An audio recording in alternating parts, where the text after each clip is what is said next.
esta hora entramos directo a nuestra mesa de análisis. Por ello le doy la bienvenida a Vanessa Cárdenas, analista internacional de la Universidad Anáhuac. Vanessa, muy buena tarde, gracias por estar con nosotros. Un gusto, Alberto. Buenas tardes para ti, para Arlene y para todo nuestro auditorio. Igualmente, muchísimo gusto. Y también Arlene Ramírez, Uresti, internacionalista y académica. ¿Cómo estás, Arlene? Muy buena tarde. ¿Qué tal? Muy buenas tardes. Un saludo a toda la audiencia y muchas gracias por la invitación, Vanessa. Buenas tardes. Vanessa, de entrada, ¿cómo ves la fiesta en la que nos encontramos en nuestro servicio exterior mexicano, donde ya se nombra a cualquiera como cónsul y embajador? Sí, publicaba yo una columna hace algunos días citando a Juan Gabriel. ¿Para qué necesidad? ¿Qué necesidad? ¿Para qué tanto problema? Teniendo un servicio exterior de carrera profesional, tantos embajadores listos en la banca a ser nombrados en estos países tan importantes como España, donde tenemos por nuestra importancia económica, por nuestros vínculos culturales, y hacer estos nombramientos políticos que son por excepción, que no deberían de ser la mayoría, pero que hoy se han vuelto el pan nuestro de cada día. Y además no solo son nombramientos que no vienen de este servicio profesional de carrera, sino que además se vuelven, en lugar de facilitadores de la relación bilateral, que para eso son las relaciones diplomáticas, están obstaculizando nuestra relación con otros países. Me parece que habiendo problemas tan importantes en nuestro país y teniendo este servicio exterior de carrera, pues no hay necesidad de gastar pólvora en infiernitos y podríamos centrarnos en otras cosas que son más importantes que en pleitos comprados de a gratis con nuestros países vecinos o con nuestros países aliados. Arlene, ¿estás de acuerdo con esta situación? ¿Qué le estamos dejando a un estudiante en estos momentos de relaciones internacionales que sabe que se tiene que preparar en idiomas, en historia, en geografía, en la geopolítica, entenderla perfectamente, y saber que a lo mejor su puesto lo va a ocupar un político porque así lo decide el que toma las decisiones? No, totalmente de acuerdo. Creo que es uno de los peores momentos en la historia diplomática de México. Si bien es cierto, además de ser abrir frentes innecesarios de confrontación, ¿no? Justamente la ley del servicio exterior mexicano es sumamente clara en los requisitos y en las atribuciones que cada uno de los miembros de este cuerpo diplomático deben tener. Por supuesto que es desalentador para un internacionalista el no tener este campo de acción, pero que hay que destacar que la ley del servicio exterior mexicano también faculta a cualquier ciudadano o ciudadana mexicana que a través del Instituto Matías Romero de Estudios Diplomáticos pueda entrar al servicio exterior mexicano. Hay una serie de filtros y de pruebas que hay que cumplir. Es decir, no solamente somos los internacionalistas, sino toda aquella persona que se prepare y que al haber una vacante puedan entonces, ¿no?, acudir a las sedes diplomáticas. En realidad, a mí en algunos momentos me ha tocado vivir muy de cerca la situación en los consulados, en la red consular mexicana, y he podido constatar el gran trabajo que se hace desde los puestos, por ejemplo, de protección, las ventanillas de educación, de oportunidades educativas, las ferias de salud. Hay un programa extraordinario que hoy está totalmente en la congeladora que se llama 3x1 para migrantes, que justo como decía Vanessa, no se ha quedado pausado por la incapacidad no solamente de articular los esfuerzos con las comunidades de migrantes en los Estados Unidos o en cualquier otro lugar del mundo, pero también ha generado además pues una pérdida importantísima de presupuesto. Entonces, es un problema que justamente traerá consecuencias bastante importantes y hoy lo estamos viendo en el conflicto entre Rusia y Ucrania. La falta de preparación del personal en las embajadas y en el área de protección consular ha hecho que todos los procesos sean mucho más lentos. La capacidad de articular soluciones para proteger a los mexicanos en el exterior se ha habido detenida justamente por la incapacidad, pero por la falta de preparación y por, como tú bien lo apuntas, pues porque el personal no está designado con todas las facultades que debería de inicio. Esta improvisación, Vanessa, nos hace vulnerable ante el exterior. Si bien es cierto, dice el presidente, es que los Estados Unidos son injerencistas, cuando tenemos unos diplomáticos tan débiles, pues esa injerencia pues va a ser de mayor riesgo, ¿no? Claro, se pierde este poder de negociación. Por ejemplo, hoy tenemos al embajador Moctezuma, sin duda un gran político en México, que tendrá experiencia en Estados Unidos, pues de ir de compras y de algunos negocios, etcétera, pero ahí sí necesitamos un diplomático de carrera, que sea un negociador duro, experto. Tenemos una relación muy importante comercial, tenemos una relación muy delicada en temas migratorios, en temas de seguridad, y bueno, pues México y su política exterior desde que inició con el México independiente, ha estado calibrando entre la articulación de sus políticas y de sus objetivos nacionales contra la capacidad que tiene de negociación con una gran potencia como lo es Estados Unidos. Y ojo, porque hoy tenemos un ejemplo en Ucrania y Rusia, la irresponsabilidad de un presidente de no saber negociar cuando tiene una potencia al lado puede exacerbar las problemáticas y puede llevar a una sociedad a una situación dramática.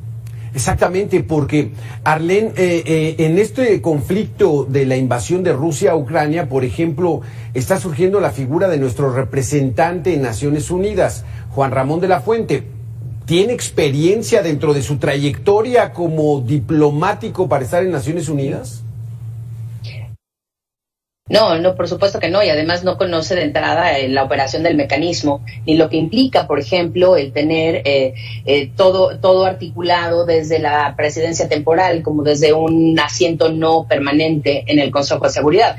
A México esto de alguna forma le va a pesar en la historia diplomática global, porque México debió haber puesto en la lista de asuntos prioritarios para esta sesión ordinaria del Consejo de Seguridad y de la Asamblea General Plenaria, de acuerdo a los estatutos, es el presidente temporal o sobre todo quien dicta la agenda y quien debe incluir los temas importantes. Ucrania en 2 ocasiones le pidió a México como presidente temporal del Consejo de Seguridad que subiera la crisis, ¿no?, de Ucrania y de Rusia, para que pudiera desde esa tribuna comenzarse a generar un paper, una resolución, ¿no?, un proyecto de resolución que hoy está saliendo demasiado tarde. Por supuesto que a México se le ha criticado la tibieza, pero también la incapacidad que hemos tenido para tomar con seriedad, ¿no? Y hay que recordar la incursión que tuvo el presidente de México en el Consejo de Seguridad, una verdadera pena para una figura tan importante en el concierto internacional, ¿no? Llevar un tema totalmente fuera de lugar, en lugar de hablar y de dictar el orden de esta sesión permanente, ¿no?, o esta sesión ordinaria del Consejo de Seguridad, en donde uno de los temas que el presidente de México y su representante permanente en Naciones Unidas en el Consejo de Seguridad debieron haber subido fue el tema de Ucrania y no se hizo de forma oportuna. Válgame. Y aquí, por ejemplo, quiero que me explique alguna de las dos, Vanessa, primero contigo. ¿Qué tan importante es de que una nación, inmediatamente lo que vimos, entraron ya elementos de Rusia, cruzaron la frontera, estaban invadiendo Ucrania y muchos países empezaron a acusar este asunto y a condenarlo, con esa palabra, condena enérgica de la presencia de Rusia dentro del territorio ucraniano. México se tardó 22 horas en condenar. ¿Qué tan importante es esto dentro de los protocolos internacionales, el que haya una condena? No, muy importante, y más cuando se trata a una flagrante violación al derecho internacional y una violación a los derechos humanos. Esto no tiene nada que ver con la injerencia. Si esto no ocurriera, hubiéramos dejado miles de atrocidades en la ex Yugoslavia, en Alemania, ocurrir con el pretexto de la no injerencia. México, efectivamente, tarde, corrigió, ¿no?, la postura y acertó a través del canciller Ebrard. Sin embargo, cuando estamos viendo una situación dramática humanitariamente como la que está ocurriendo, es fundamental una condena. Coincido con Arlene totalmente, estamos desaprovechando esa tribuna que nos va a estar hoy en el Consejo de Seguridad como miembro no permanente. En su momento, siendo presidentes, pusimos temas importantes como las armas, etcétera, pero eso no es suficiente. Creo que es un gran escaparate para que México recobre el liderazgo, no solo que ha tratado de recobrar con América Latina, sino a nivel internacional con las verdaderas potencias y en estos asuntos que deben de actuar inmediatamente. Y vemos ahí, regresando al tema con el que iniciamos, la importancia de tener un embajador asertivo, de experiencia, ¿no? ¿Quién está sacando hoy de alguna manera a los mexicanos? Pues Rumania, con el embajador Guillermo Ordórica, que es un hombre que tiene muchísima experiencia como parte del Servicio Exterior Mexicano, incluso ha hecho servicio consular. Entonces, bueno, está haciendo un gran trabajo, pero decisiones tardías tienen hoy a nuestra embajadora todavía atendiendo situaciones, ¿no?, en un sótano, escondida, etcétera, cuando debimos haber ya también evacuado a nuestro personal diplomático, como lo han hecho muchos países. Arlene, el retraso que podemos tener en el concierto internacional, de alguna manera nos evidencia el retraso que traemos al interior. Sí, definitivamente, y sobre todo un total desconocimiento de lo que es la doctrina Estrada. Se ha malentendido y malinterpretado y se ha desgastado el uso de la doctrina, cuando en realidad el principio de no intervención no tiene nada que ver con la falta de un posicionamiento duro, sobre todo en dos materias. Para este momento ya deberíamos habernos pronunciado, pues México, al momento en que Rusia declara una alerta nuclear, México debió haber sido de los primeros países en levantar la mano. Hay que recordar el Tratado de Tlatelolco, que justamente da pie a los tratados de no proliferación de armas nucleares, y en los tiempos en los que México era un líder, ¿no?, internacional con responsabilidad global. De hecho, hoy en lo que pudiera haber sido el Plan Nacional de Desarrollo, México poco ahondó al inicio de este sexenio en el planteamiento de una estrategia contundente de política exterior. Se resumió todo a enarbolar la doctrina Estrada, que es cierto, ha sido el eje de política exterior por mucho tiempo. No obstante, México ha levantado la voz en temas muy importantes de la historia contemporánea, sobre todo aludiendo justamente a la contundencia de la doctrina Estrada, no intervención, pero sí a los derechos humanos, a la no nuclearización, a la pacificación y a los medios alternos para la solución de controversias. México tiene hoy una gran responsabilidad que se está dejando de lado. Éramos un actor internacional con responsabilidad global. La historia diplomática de México era brillante y no solamente acertada, sino oportuna. Y hoy nos estamos quedando al margen del concierto internacional. Aquí quisiera yo conocer tu punto de vista, a Vanessa Cárdenas.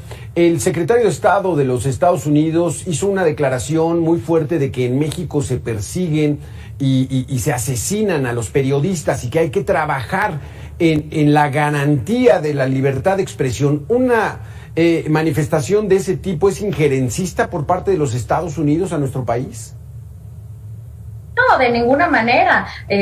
Los derechos humanos es un tema universal y la forma de hacerlos cumplir cuando estamos viendo una situación dramática es justamente a través de la presión internacional. Para eso están los organismos internacionales. Es un tema incluso que cuadra y que sirve para poder o no establecer un tratado de libre comercio como el que tenemos con Europa, como el que tenemos con Estados Unidos, ¿no?, que son mecanismos sí económicos, pero que de alguna manera cubren o protegen a los ciudadanos de los diferentes lugares. Aquí no estamos viendo una guerra, pero estamos viendo que tenemos más homicidios que en muchos lugares donde hay conflictos armados, lo cual es dramático. Estas comparaciones que se hacen hoy con Ucrania, etcétera, y que evidentemente teniendo la 10ª frontera más grande del mundo, ¿no?, y un comercio tan importante como el que tenemos con Estados Unidos, y que esta situación de inseguridad, etcétera, que se vive aquí, pero también allá, y que si algo tenemos bien organizado es el crimen,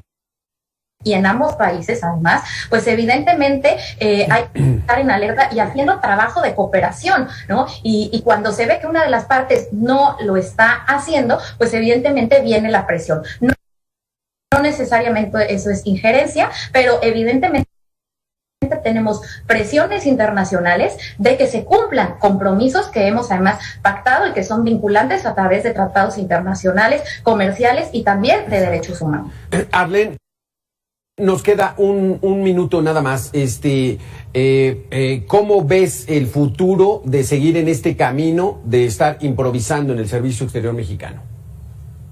vamos a caer en un aislacionismo y en una incongruencia total, ¿no? Entre lo que hemos firmado y hemos acordado, como dice Vanessa muy acertadamente, con tratados vinculatorios, ¿no? Y que además nos obligan al respeto a esto. Yo solamente quisiera agregar que en temas de intervencionismo, pues por supuesto que no aplica el caso, en este caso en particular, sobre todo porque no hay que dejar de ver la ley interna en los Estados Unidos. El pronunciamiento que se ha hecho se ha presionado a partir también de que ha sido un diario estadounidense acusado por el presidente de México, de los Estados Unidos mexicanos, ha sido acusado de un complot en contra del gobierno mexicano. Entonces, la reacción era bastante oportuna y bastante acorde a las leyes internas mismas de los Estados Unidos. Exactamente. Pues Vanessa Cárdenas, muy interesantes sus conceptos. Arlene Ramírez, en verdad les agradezco mucho, mucho. Nos hacen ver que México no es solamente una pequeña aldea, es parte de un mundo